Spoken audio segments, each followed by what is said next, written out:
atau menghadiri kegiatan ini, karena ini tentunya sangat berharga buat kita, terutama kita yang sudah cukup lama bekerja tentunya, karena kita biasa digaji, nanti kita harus bisa menggaji kalau bisa. Kalau ini nantinya usaha ini membuat pikiran kita, tadi bilangnya mindset, memang ini mindset sih. Seperti Pak Herman bilang, saya itu gajinya gede, gua ya.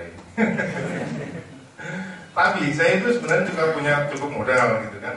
Tadi sudah saya coba utarakan gimana merubah mindset saya supaya saya terima gaji ini gede, terus habis itu terima pendapatan hasil dari usaha itu kecil, itu nerimo gitu loh. Biasanya kalau sudah keenakan makan di hotel itu suruh makan di warung juga susah kan gitu. Tapi ya mungkin ini salah satu bagaimana kita mengubah pikiran kita. Sebenarnya arah pikiran atau kita itu enggak sebenarnya melulu cari uang ya.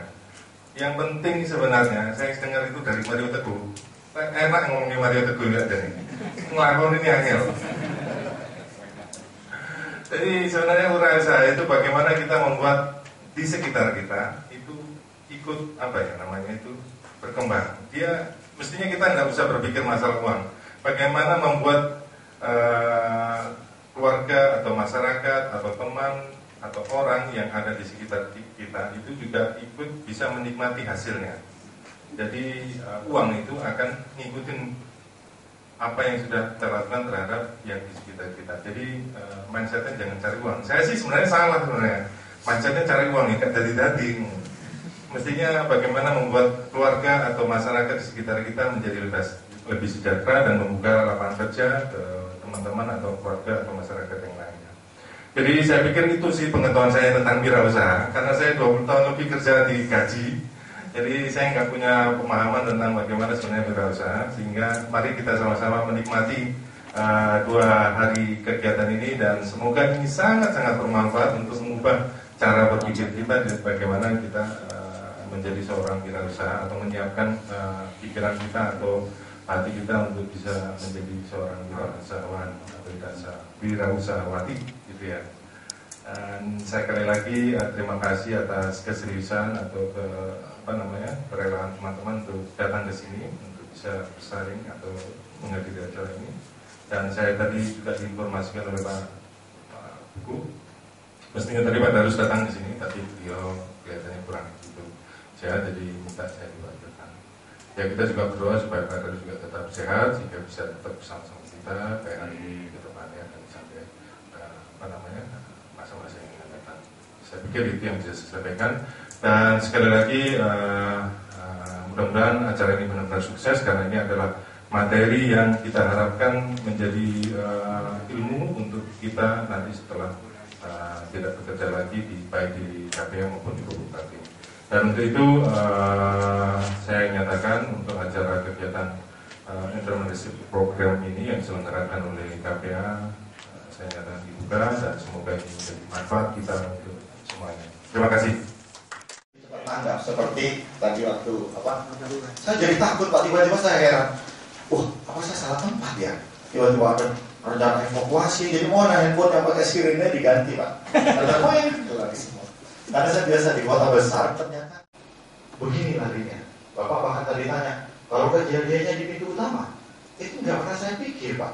Karena yang saya pikir adalah setelah kejadian baru mikir. Iya. Kata Purdi Chandra yang punya Prima Gama, kursi. Tadi saya ngerjain apa ya? Bisnis saya mulai kok begini ya, gitu. Jadi kerjain dulu baru mikir. Itu Pak Purdi Chandra. Ibu sekalian, nama saya F. Rahsuerman, biar agak eksotis dikit gitu. Ya karena orang rame-rame banget ganti nama ya, saya juga ikut gitu. Meskipun nggak pernah ikut Indonesian Idol, dia itu nggak terlalu laku. Dipilihlah pegadaian yang jauh dari perumahan tempat dia tinggal. Jadi cross subsidi. Kalau perumahan A ada pegadaian, pasti yang ke pegadaian itu bukan orang dari perumahan A, tapi dari perumahan B. Sebab yang dari A pergi ke pegadaian yang perumahan B gitu. Isin. Butut yang isin. Nah itu bahasa Perancisnya itu gitu, gawatnya di situ. Nah persoalan-persoalan seperti itu yang akan menggeluti kita selama 2 hari, Bapak Ibu sekalian. Nanti akan saya ajak Bapak sekalian berdiskusi. melihat beberapa kasus-kasus mengenali karakter bahwa perusahaan, saya tidak akan bicara mengenai perusahaan yang lebih gede itu membuat KPA baru gitu, tapi saya akan bicara mulai dari bisnis singkong sampai kepada bisnis yang sering tiap hari pergi ke Hongkong. Jadi saya akan mencoba bersama-sama dengan Bapak sekalian untuk mencari solusi-solusi. Saya juga akan menggelitik Bapak sekalian nanti dengan grup-grup discussion, diskusi-diskusi grup dalam kelompok-kelompok kecil untuk melihat benang merah dari persoalan kita itu apa, yaitu sekelompok satu saya akan berikan modal sekian 10 juta. Sekelompok yang lain saya nggak akan berikan modal sama sekali. Bagaimana dia membangun sebuah ide tanpa modal sama sekali. Terus sekelompok yang lain saya kasih uang 3 miliar untuk membuat apa gitu. Nanti kita akan punya benang merah. Apakah modal itu menjadi penting? Apakah orang yang modalnya kecil itu lebih kreatif dibanding yang modalnya besar? Karena kata orang, ya uang makan uang, uang menghasilkan uang, atau apa? Nanti kita akan coba jadi benang merah. Karena dengan begitu kita akan punya mindset baru.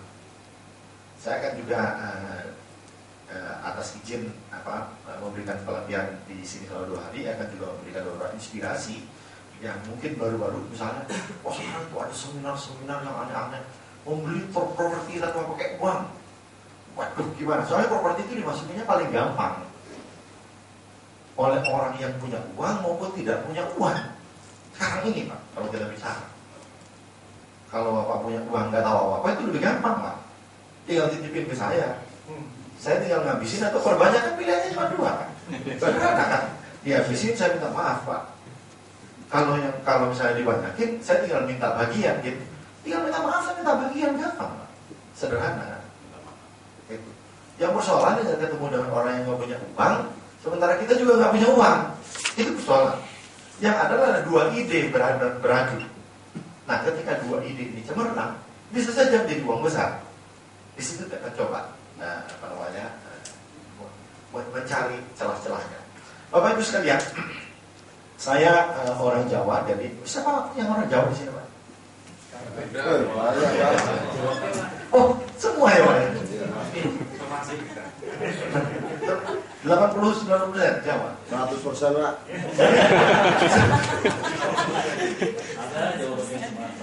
Jawa bagian Sumatera, udah ke Sumatera. Ramligasi aja itu. Ramligasi yang Sumatera. Aslinya Jawa Pak. Menjajah Sumatera. Jadi kalau saya pakai slang-slang bahasa Perancis yang saya terjemahkan dalam bahasa Jawa, oke ya? Oke. Orang apa-apa wes. Tapi saya nggak akan pakai kalimat yang biasa di Jawa Timur dipakai. Di depannya belakangnya K itu enggak. Meskipun itu unik gitu. Karena itu untuk jelek kita ngomong deka, untuk muji juga ngomong deka. Wah deka, ayumu gitu. Kelambimu birek deka. Kita disebut. Begitu ngumpat deka juga.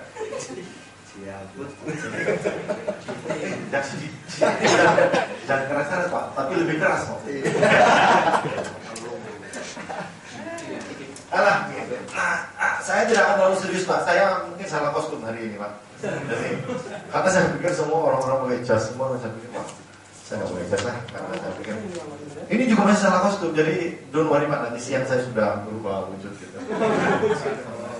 Dengan izin Pak, ada ya.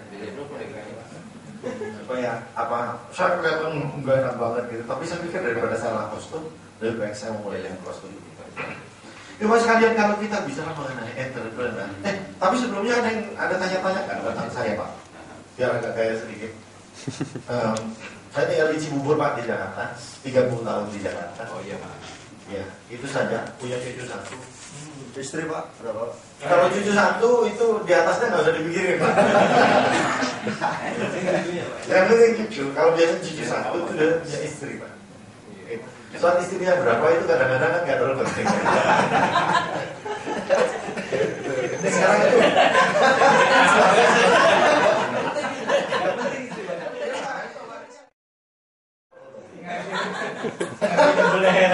Pak, fotonya sudah nih. beberapa kali pelatihan saya Pak, foto dulu. Enggak kena jadi daripada motor saya mesti ada gaya sedikit. Justru sederhana sekali. Iya, kelihatan. Jadi saya ingin menggunakan falsafah seperti itu. Jadi ketika ada dua orang tidak sepakat, kita sepakati satu hal. Seperti Pak Aldo tadi mensinyalir Mada Teguh. Mada Teguh itu rasanya betul Pak yang ngomong. Persoalan pria itu satu, yaitu menemukan wanita yang cantik, seksi, pintar, kaya. Ketika dia menemukan wanita itu, masalahnya satu. Wanita itu nggak mau sama Anda.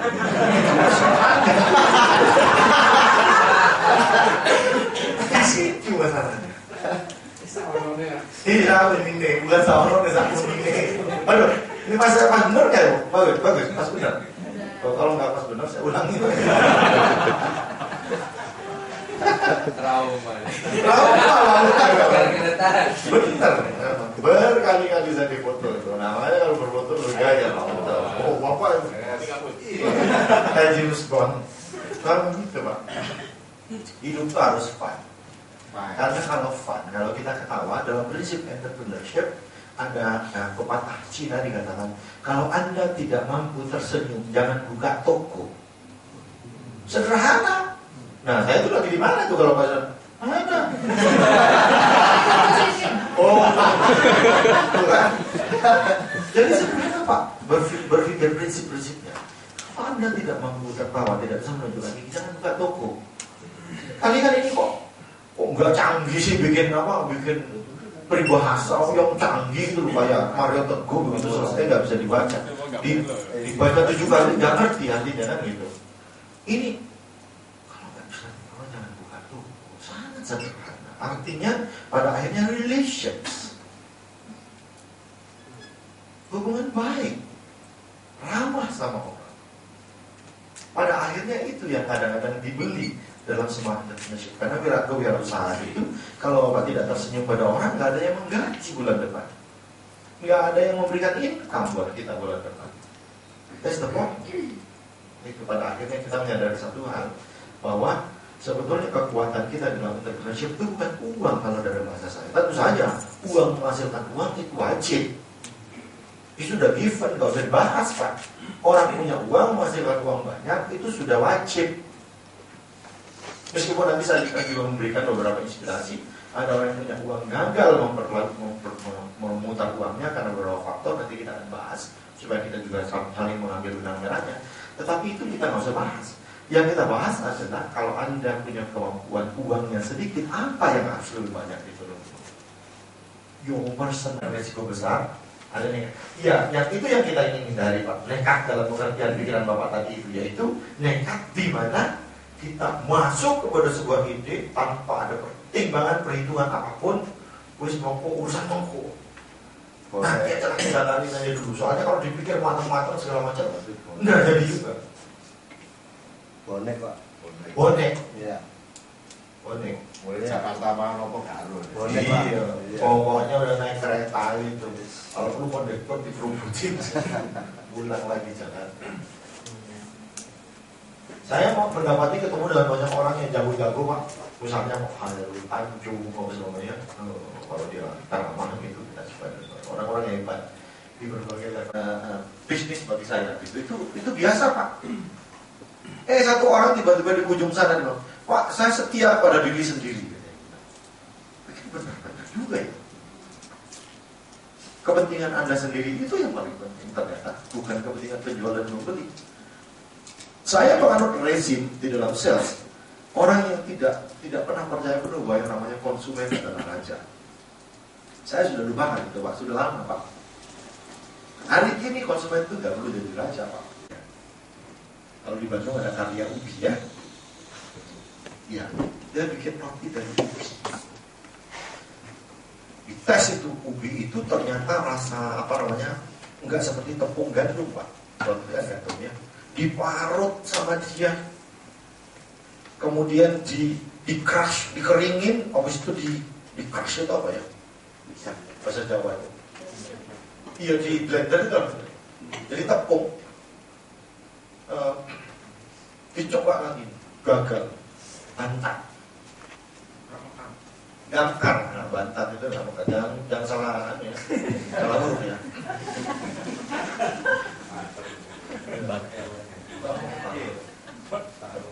Kalau hurufnya diganti mekar itu langsung. Bantat Pak, ditambahin gula, bantat. Jadi proses eksperimentasi, kadang-kadang inovasi membutuhkan proses eksperimentasi. Bapak tahu ya namanya Kolonel Harlan Sanders itu berapa kali? Di banyak kisah-kisah inspirasi kita membaca itu berapa ratus bahkan 1000 kali kalau masalah 900 kali. Si Sanders itu pensiunan itu belajar untuk membuat ayam yang seperti orang makan hari ini. Kasih ke tetangganya, kurang ya, kurang matang sedikit. Tepungnya ketebelan, terlalu asin. Coba kalau dia itu orang yang gampang menyerah, Pak. Pada percobaan yang ke-998 dia berhenti. Bukan saya ini, sama bisnis sapi, pindah ke sapi. Pada percobaan yang ke-200 dia pindah lagi ke listrik, segala macam. Tapi untungnya si KFC itu tidak begitu sehingga menjadi manfaat bagi kita kalau kita lapar sekarang. Bahkan KFC itu sekarang diversifikasinya bukan itu lagi Pak, karena produk sudah nggak bisa diapain lagi. Itu ya itu, mau di Kamboja, mau di Kenya, mau di Afrika, mau di Amerika sama Pak rasanya Pak kayak gitu. Ayamnya pada usia sekian, nggak bisa lagi, nggak ada lagi. Yang didiversify sama dia itu tampilannya KFC-nya, keberadaannya di tengah-tengah masyarakat, di co-branding dengan misalnya menjual kaset, diturunin harganya. Tapi dia nggak kalah-kalah, ayamnya jadi dikecilin gitu, enggak. Dikombinasi dengan ini, diberikan pilihannya, diberikan paket-paket. Jadi itu yang banyak sekarang dikreatifkan. Jadi kita belajar satu hal, yaitu ketika satu elemen pekerjaan sudah tidak bisa lagi produknya itu membuat kesempatan Bapak itu tumbuh, banyak cara lain yang di luar produk. Caranya, sistemnya, deliverynya, kemasannya, harganya. Jadi pada akhirnya menjadi entrepreneur itu kreatif. Yang mahal itu Pak, kreatif. Kalau Bapak itu inovasi, itu ikutan Pak. Penemuan-penemuan baru yang nyeleneh-nyeleneh ikutan. Karena yang pertama itu kreatif. Saya jadi ingat dulu Pak ketika Indonesia membuat pesawat terbang ya.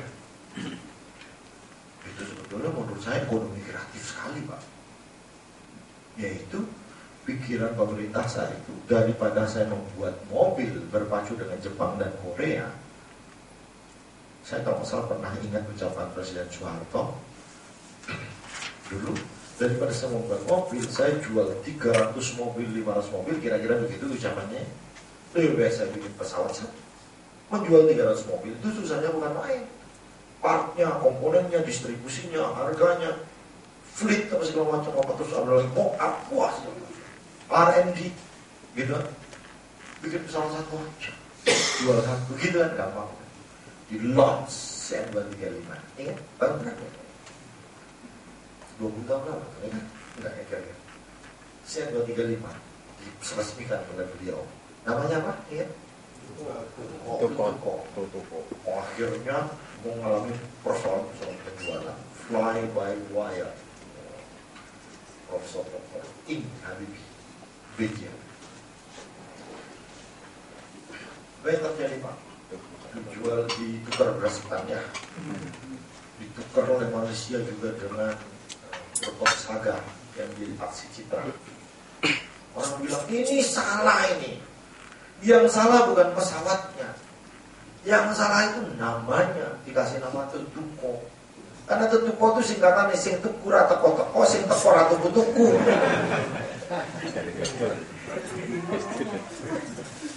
Salah. Yang datang di bahasa Jawanya itu, yang datang nggak beli-beli, yang beli nggak datang. Salah nama kata orang-orang itu bisa itu kreatif mengkritiki bangsa sendiri. Entrepreneur, Pak. Nah, memang pembicara itu kalau salah-salah ngomong dibalik toh. Berarti apa kreatif? Kreatif namanya. Jadi tentu kok dikritiki sama bangsanya sendiri tuh. Kita termasuk orang yang galau dengan produksi sendiri ya. Termasuk orang Korea sangat bangga. Satu kali kisah-kisahnya menarik itu tentang untuk menarik. Satu kali ada versi militer, apa ada nggak ada? Saya 235 versi militer yang nyusup ke Thailand. Cek sama radar. Ada penyusup jenderal, lapor. Ada apa? Ada pesawat musuh menyusup. Coba kamu identifikasi apa itu? Ini kasar. Coba lihat serinya. Ini. Oh ini. Buatan mana? Indonesia. Minta perintah jenderal. Mau ditembak atau gimana? Gak usah ditembak. Kenapa jenderal? Biar nanti jatuh sendiri. Itu bukan karangan orang lain, Pak. Itu karangan bangsa kita sendiri. Paling bangga ngomong tentang. Tapi orang Indonesia juga paling sombong. Ngomongnya lebih hebat, Pak. Kalau kita bicara sombong. Saya masih di Amerika. Orang Amerika itu kan paling sombong, Pak. Tapi Indonesia itu nggak kalah kalau urusan kayak gitu. Saya di sana waktu tahun 90-95, Pak. Jadi zaman itu masih zaman Orde Baru di sekitar orang. Orang Amerika itu kalau pemilu, Pak, kan pakai elektronik itu, apa namanya? Ballotnya itu, pemilu. Pip gitu kan, memilih sekaligus berapa ya, wali kota, presiden, apa gitu itu macam-macam. Nanti dia bilang, you know Zuherman, within 6 hours, dalam 6 jam kita sudah tahu hasilnya siapa presiden kita. Oke, kita bilang, lo jangan sombong. Gua belum pemilu aja udah tahu presiden. Kalau presiden itu hebat. Oh, saya rapi-rapi dulu. Nomor 3. Nomor 4. Habis itu di kabupaten berantem ya. Ada. Sekarang, dulu Orde Baru belum nyoblos sudah tahu presiden. Kalau lebih canggih, Pak. Nggak sampai komputer. Iya, satu kali ada turis Amerika datang ke Jakarta. Naik taksi, super taksi.